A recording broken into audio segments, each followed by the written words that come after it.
Assalamualaikum warahmatullahi wabarakatuh. Perkenalkan, nama saya Mila Anjani, NIMK 7520009 dari Prodi Pendidikan Administrasi Perkantoran FKIP UNS Angkatan 2020. Di video kali ini, saya akan menjelaskan mengenai pengadaan sarana dan prasarana. Untuk mengetahui lebih lanjutnya, yuk simak video kali ini. Menurut kamu, apa sih pengertian pengadaan sarana dan prasarana? Pengadaan sarana dan prasarana adalah segala kegiatan yang dilakukan dengan cara menyediakan semua keperluan barang atau jasa berdasarkan hasil perencanaan dengan maksud untuk menunjang kegiatan agar berjalan secara efektif dan efisien sesuai dengan tujuan yang diinginkan. Tujuan pengadaan sarana dan prasarana menurut tim dosen ASMI adalah untuk mendapatkan perbekalan atau material yang tepat, baik tepat mutu, tepat jumlah, tepat waktu, tepat sumber, tepat harga, tepat lokasi, dan tepat peraturan. Yang pertama yaitu tepat mutu, yang berarti adanya kecocokan antara harga yang dibeli dengan kualitas barang tersebut, sehingga barang tersebut dapat memenuhi kebutuhan. Yang kedua yaitu tepat jumlah. Artinya, pembelian barang hendaknya dalam jumlah yang cukup untuk memenuhi kebutuhan, tidak kurang dan tidak berlebihan. Hal ini dapat disesuaikan dengan pengadaan barang di tahun-tahun sebelumnya. Yang ketiga yaitu tepat waktu. Tepat waktu artinya barang yang dibeli sudah tersedia pada saat dibutuhkan. Selanjutnya yaitu tepat sumber. Artinya, barang atau material yang diperoleh dari sumber yang memenuhi persyaratan, antara lain sumber legal, punya kemampuan keuangan yang dapat diandalkan, punya keahlian dalam bidangnya, dan terpercaya. Selanjutnya yaitu tepat harga. Artinya, pada saat pembelian tersebut, harganya wajar dan sesuai dengan situasi dan kondisi pasar pada waktu itu. Selanjutnya yaitu tepat lokasi. Artinya, barang dikirim ke tempat yang sesuai dengan alamat yang sudah dicantumkan pesan. Yang terakhir yaitu tepat peraturan. Artinya, pembelian dilakukan dengan mengikuti peraturan yang diberlakukan oleh pemerintah maupun perusahaan. Selanjutnya yaitu prinsip pengadaan sarana dan prasarana. Yang pertama ada efisien, kedua efektif, ketiga bertanggung jawab, keempat transparan, kelima kehati-hatian, dan keenam kemandirian.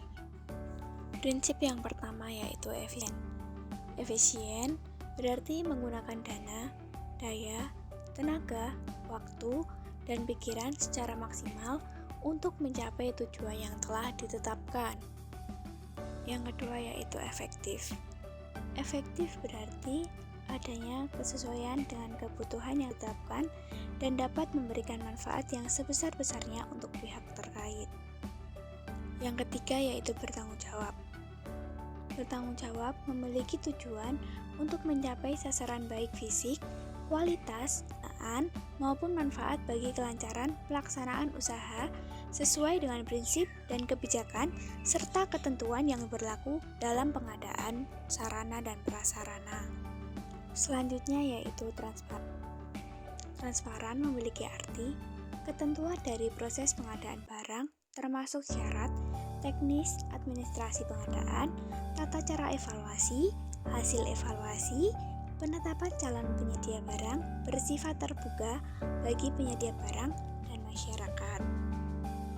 Selanjutnya yaitu kehati-hatian.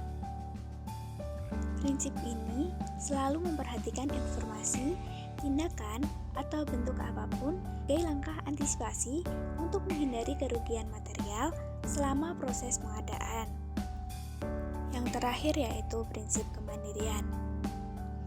Kemandirian berarti pengadaan barang dikelola secara profesional tanpa adanya kepentingan dan pengaruh tekanan dari pihak manapun. Selanjutnya ada metode pengadaan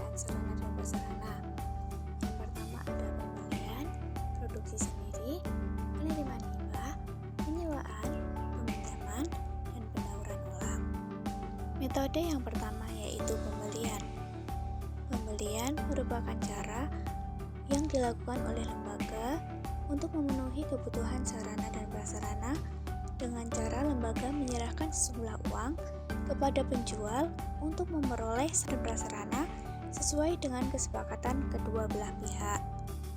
Yang kedua yaitu produksi sendiri. Cara ini akan efektif jika dilakukan untuk memenuhi kebutuhan sarana dan prasarana yang sifatnya ringan seperti alat peraga, media presentasi, hiasan, buku-buku, dan lain-lain. Kegiatan produksi sendiri ini dapat melatih kreativitas dan melatih jiwa kewirausahaan. Selanjutnya yaitu penerimaan hibah. Penerimaan hibah cara pemenuhan kebutuhan sarana dan prasarana dengan jalan menerima pemberian sukarela dari pihak lain. Penerimaan hibah ini dapat berasal dari pemerintah ataupun pihak swasta. Yang keempat yaitu penyewaan. Penyewaan adalah cara pemenuhan kebutuhan sarana dan prasarana dengan jalan memanfaatkan sementara barang milik pihak untuk kepentingan lembaga dan kemudian membayarnya berdasarkan perjanjian sewa-menyewa. Selanjutnya yaitu peminjaman. Peminjaman adalah cara pemenuhan sarana dan prasarana dengan jalan memanfaatkan barang pihak lain untuk kepentingan lembaga secara sukarela sesuai dengan perjanjian jam meminjam. Yang terakhir yaitu pendaur ulangan. Pendaur ulangan adalah cara pemenuhan sarana dan prasarana dengan jalan memanfaatkan barang bekas agar dapat digunakan untuk kepentingan lembaga. Contohnya, menggunakan botol bekas untuk dijadikan vas bunga, tempat pensil, dan lain sebagainya. Yaitu prosedur pengadaan sarana dan prasarana kantor. Yang pertama yaitu Kepala Subbagian Umum memberikan form pengadaan barang kepada bagian logistik. Selanjutnya, bagian logistik mengecek ketersediaan barang.